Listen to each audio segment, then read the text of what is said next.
What is up, bros and broettes? I am Inkslasher, and welcome to the second video of the day. I don't normally do this. Normally, it's a one video a day kind of thing on this channel. However, we got some pretty sweet information to do with Infinite Warfare today. Today, a patch was released, and there is amazing information inside of it, and I wanted to kind of fill you in what went on behind the scenes of this patch. Now, the thing with this patch is this is the first patch, or at least one of the first patches, that's actually came to Infinite Warfare where I don't think anyone has a reason to complain. There is no new weapons being added. There is no new supply drop content. Nothing like that. This is just something to improve the game and make it better and add things. And this is fantastic. This is what I love to see any video game do. Just simply add things in to make their game and make their product better. And that's exactly what this patch is. So let me fill you in on what is in this patch. So the first thing, and the thing that's the longest in the making, is Leaderboards, combat record, and emblem editors. We have a time frame for when they're actually going to come out. So Leaderboards are going to come out within the next 3 days, before January 31st. That is awesome. On top of that, combat record and emblem editor are coming out in late February, so we still have a while to wait for those, but at least we have a time frame now to know when to suspect them actually coming into the game. So that's great and all, but I don't actually think that's the best thing in this patch. I think the best thing in this patch is Commander ranks. So what this is there's now more levels for mission teams. So for the 4 mission teams we have, there's now extra levels. The levels now go up to rank 100. Now let me read to you what they said about this.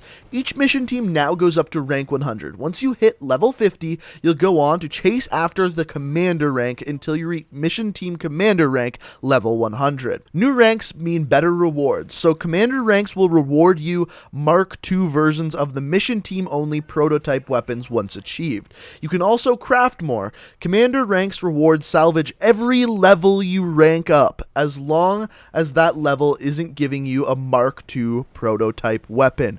That is fucking amazing. Literally one of the best things to come to the game so far. Seriously, when I read this, I was shocked that they did this. To me, this is actually better than daily missions, daily rewards, and weekly challenges. Don't get me wrong, I still want those, but this is such an awesome way to get salvage. So once you hit level 50, every level you level up a mission team after that, you'll receive salvage. I don't know the amount of salvage, and in fact, I'm guessing it's a pretty small amount of salvage. However, there is a direct way for you actually to earn salvage just by ranking up your mission team every single level. It's not every 7 levels, it's not every 10 levels, it's every single level. And if you don't get it during a level, you're instead are just going to get a Mark II weapon, a Mark II prototype weapon, which is in itself more and more awesome. So this is absolutely fantastic.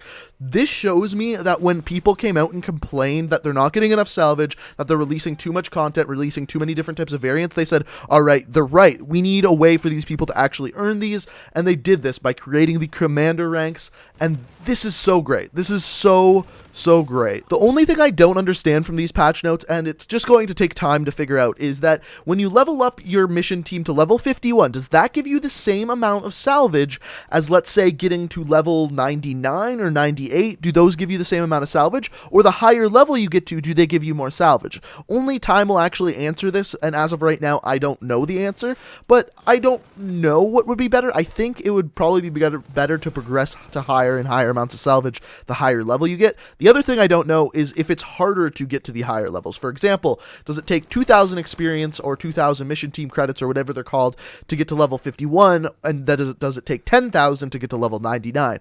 I don't know. Like I said, only time, and once people actually get to those levels will we find that out. Also, of course, in the patch there was just general fixes, different bug fixes, different glitch fixes, all of that kind of stuff, but there's also more featured content added into the game, and this is something that Infinity Ward is doing that I think is really great. It seems like every couple of weeks they're adding in new game modes, they're trying out new things, and I think that's really good. Just kind of try to find what their players like. But the things that they've added right now is we got 2 times XP and 2 times weapon XP for multiplayer and zombies until February 3rd. That's a lot of double XP. That's a long time for double XP. Also, a new game mode called Team Deathmatch is there until February 3rd. And what this is payload charge rates are bumped to 7 times their normal speed. That's incredibly quick. People are going to constantly have payloads out.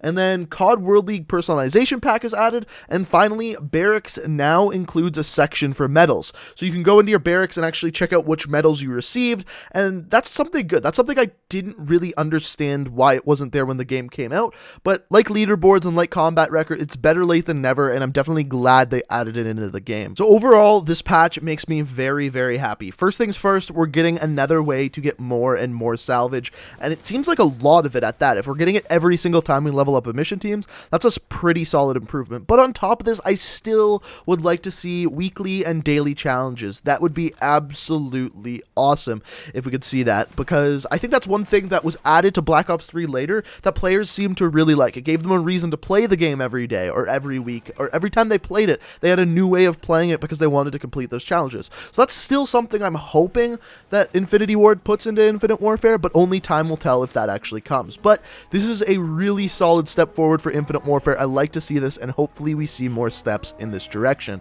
But guys, that's all I have to tell you today. I hope you enjoyed the video. If I could get a like for having 2 videos in a day, that would be absolutely fantastic. Let's see if we can get this video over 1,000 likes. That would be fantastic. But I hope you guys enjoyed the video. Thank you so much for watching. I will see you next time, and peace out.